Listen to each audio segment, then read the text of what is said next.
Hi, I'm Jake Nellis. I'm your anchor, and you're watching Wctv. This week, we have a different show for you. This week is our Wctv survival show. We are here to show you how to prepare yourself for the unexpected. Before we can get to the scenarios, you first have to learn to defend yourself. Kaylin Seeley is here to show you self-defense tips and techniques. My name's Dylan Beisel, and I'm going to help teach some self-defense. All right, so in that, when they come up behind you, you're going to grab their arm, and you're going to bend down, and the motion of your body is going to flip them over you, and you just keep pulling with their arm. And then, if need be, you can strike them, or get away.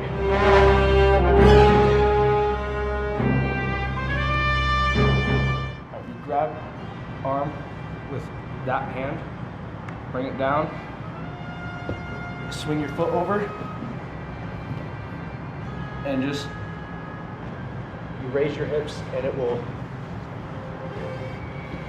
apply pressure to the elbow, and you can either break or dislocate their elbow or shoulder.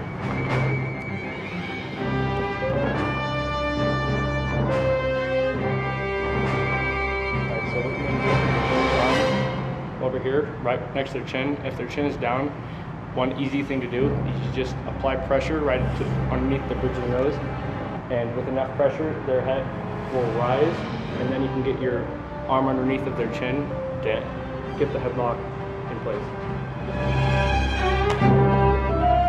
If someone is choking you, like so, one thing you can do, put your hands in like a prayer area, and just up and push. And it puts greater distance between you and your attacker, so you can get away faster or cover more distance than if they were right in front of you. All right, so one way as an improvised brass knuckle, you can put your keys in between your knuckles, like so, and you can use it to strike, and that could incapacitate your attacker. Be smart to carry pepper spray or a taser with you if you're in a bigger city, or whatever city for that matter, if you're walking around, so that it can help so you don't get hurt too bad.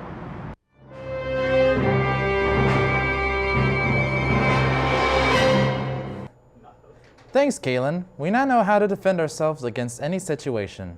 Well, almost any situation. Sometimes you have to go a little farther than self-defense. Tyler Gefford is here to show us how to handle a school shooting when self-defense just won't cut it.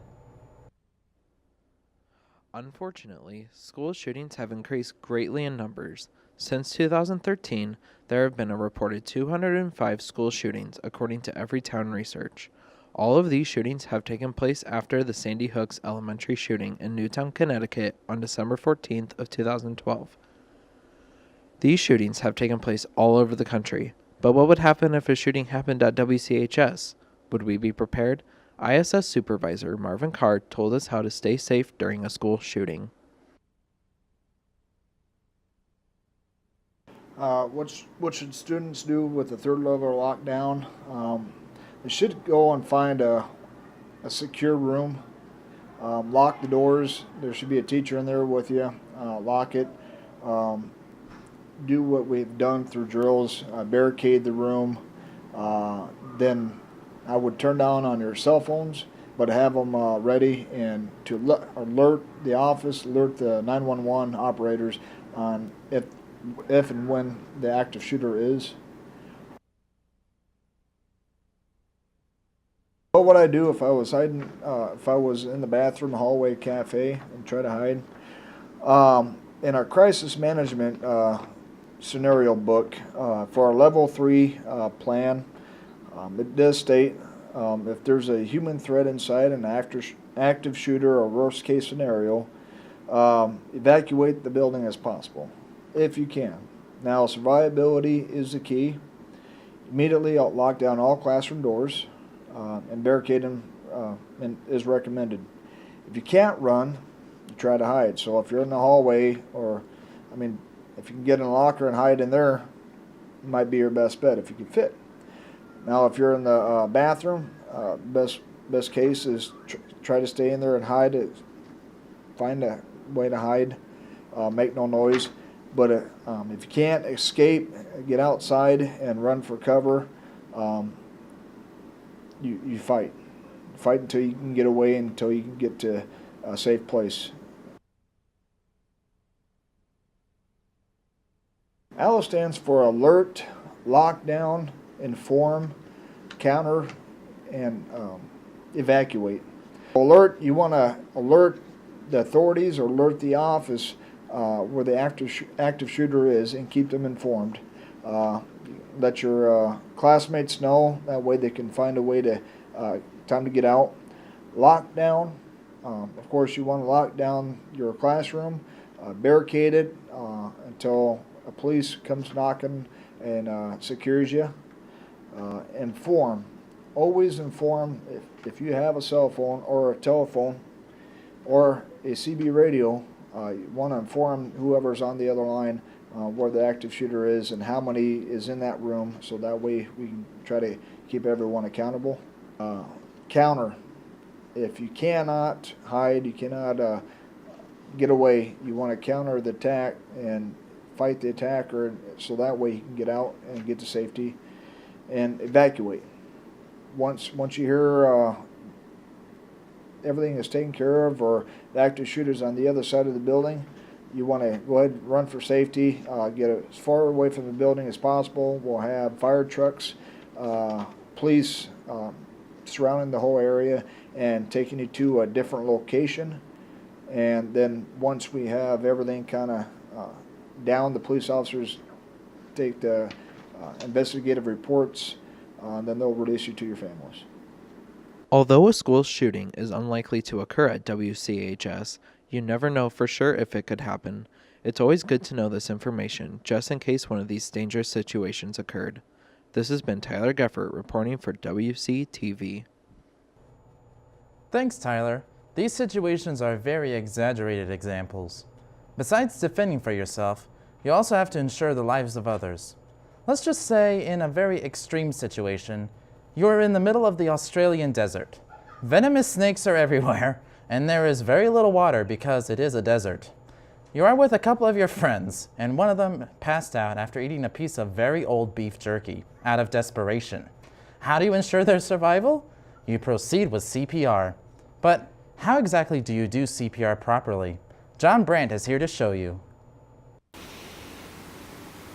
It could happen to anyone. Somebody passes out and they need CPR to be saved. CPR is a very valuable skill that everyone should learn. Before you start, you should look for a pulse or put your ear against the patient's chest to look for a heartbeat. What you want to do is grab the back of your hand, and then with the palm of your hand, start pressing down the chest, like so. You should be moving at a speed of 80 beats per minute. An easy way to remember that is the song Staying Alive. In the past, people used to do 30 reps in the chest and then perform mouth-to-mouth with 2 full breaths of air. But that has been proven obsolete and has no medical benefit whatsoever. Hopefully this tutorial will help save lives in the future and further your understanding on how to do CPR. This has been John Brandt from WCTV. Thanks, John. Now that CPR has saved our friend, we can find ways to escape the desert. After hours of walking and crawling and moaning and groaning, we finally reach civilization just in time. But wait, clouds are beginning to form in the skies above. The sun is slowly starting to fade away, and those dark, menacing clouds are covering the surrounding lands. Could it be rain? Could it be a thunderstorm? Could it be snow? In Australia? I don't know, but I think John Brandt has answers. John, what's the weather? Welcome to this weekend's weather report. I'm John Brandt. Today we'll have partly cloudy skies with a high of 36 and wind speeds up to 6 to 9 miles per hour. The skies tomorrow will remain partly sunny with a high of 39 degrees. The wind speeds will blow at around 5 to 9 miles per hour. Finally, Sunday we'll have a slight chance of snow and rain until about 12 p.m. The high for the day will be 42 with wind speeds up to 7 to 10 miles per hour. This has been John Brandt with your weekend weather report. Thanks again, John. Now it's time for this week's Guess Who. Can you guess who this is?